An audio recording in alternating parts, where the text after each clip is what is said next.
Donald Trump and the MAGA Republicans. ক্ষমতা ছাড়ার পর এবার আরও বড় দুঃসংবাদ পেলেন সাবেক মার্কিন প্রেসিডেন্ট জো বাইডেন। ৮২ বছর বয়সী এই ডেমোক্রেট নেতা আক্রান্ত হয়েছেন প্রোস্টেট ক্যান্সারে।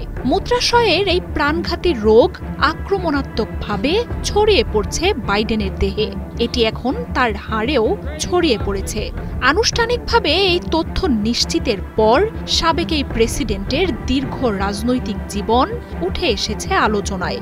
যুদ্ধবাজ হিসেবে তার সমালোচনার পাশাপাশি উঠে আসছে তার ইতিবাচক দিকগুলোও। বাইডেনের সুস্থতা কামনা করে বার্তা দিচ্ছেন বিভিন্ন দেশের নেতারা। তবে ছড়িয়ে পড়া এই রোগে তার আরোগ্য লাভ নিয়ে দেখা দিয়েছে শঙ্কা।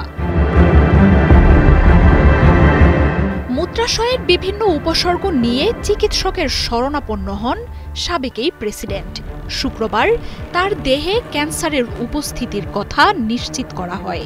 রবিবার জো বাইডেনের পক্ষ থেকে কর্তৃপক্ষ আনুষ্ঠানিকভাবে তার ক্যান্সারে আক্রান্ত হবার কথা প্রকাশ করে।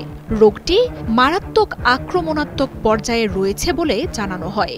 প্রোস্টেট ক্যান্সারের মাত্রা বিবেচনায় বাইডেনের দেহে রোগটির বিস্তার সর্বোচ্চ পর্যায়ে রয়েছে, যেখানে ক্যান্সার কোষগুলো অতি দ্রুত ছড়িয়ে পড়ে। এমনকি ক্যান্সার বাইডেনের হাড়ে ছড়িয়ে পড়তে শুরু করেছে, এমন তথ্য উঠে আসছে।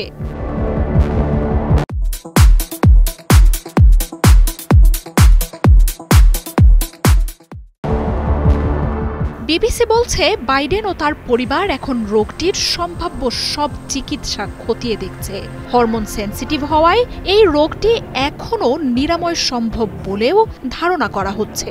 ক্যান্সারের ঘোষণা দেওয়ার পরই নিজ দল ডেমোক্রেট ও রিপাবলিকান উভয় পক্ষই বাইডেনের সুস্থতা কামনা করে বার্তা দিচ্ছে। এমনকি দ্রুত আরোগ্য কামনা করে বার্তা দিয়েছেন বর্তমান প্রেসিডেন্ট ডোনাল্ড ট্রাম্পও। নিজ মেয়াদে ভাইস প্রেসিডেন্টের দায়িত্ব পালন করা বাইডেনের সুস্থতা কামনা করে বার্তা দিয়েছেন বারাক ওবামাও। বিশ্বের নানা প্রান্তের রাজনীতিক ও রাষ্ট্রনেতারা বাইডেনের জন্য প্রার্থনার কথা জানাচ্ছেন।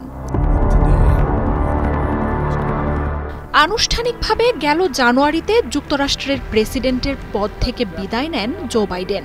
দ্বিতীয় মেয়াদে ডেমোক্রেটদের হয়ে লড়াই করতে চাইলেও নিজ দলেই প্রবল বিরোধিতার মুখে পড়েন এই নেতা। ট্রাম্পের তুমুল জনপ্রিয়তার কাছে শেষ দিকটায় যেন ভেসেই যান বাইডেন। প্রেসিডেন্ট থাকার সময়টাতে ব্যক্তিগত বিভিন্ন দিক নিয়েও প্রবল সমালোচনার মুখে পড়েন তিনি। জরুরি মিটিংয়ে ঘুমিয়ে পড়া, ভুলভাল মন্তব্য করার মতো ইস্যুতে মার্কিন ইতিহাসের সবচেয়ে বয়স্ক এই প্রেসিডেন্টের শারীরিক ও মানসিক সুস্থতা নিয়ে প্রশ্ন উঠতে থাকে। গাড়ি দুর্ঘটনায় প্রথম স্ত্রী ও সন্তানের মৃত্যুর পর ২০১৫ সালে আরেক ছেলেকে হারান ক্যান্সারে। তবে প্রায় অর্ধ শতাব্দীর রাজনৈতিক ক্যারিয়ারের শেষ দিকে ইউক্রেনের যুদ্ধ উস্কে দেয়া, গাজায় ইসরায়েলের আগ্রাসনে একতরফা সমর্থন নিয়ে মানবতা বিরোধী যুদ্ধবাজের মতো বিভিন্ন গুরুতর সমালোচনা তৈরি হয় বাইডেনের বিরুদ্ধে। I see stiff competition. Marjia উপমা, ৭১।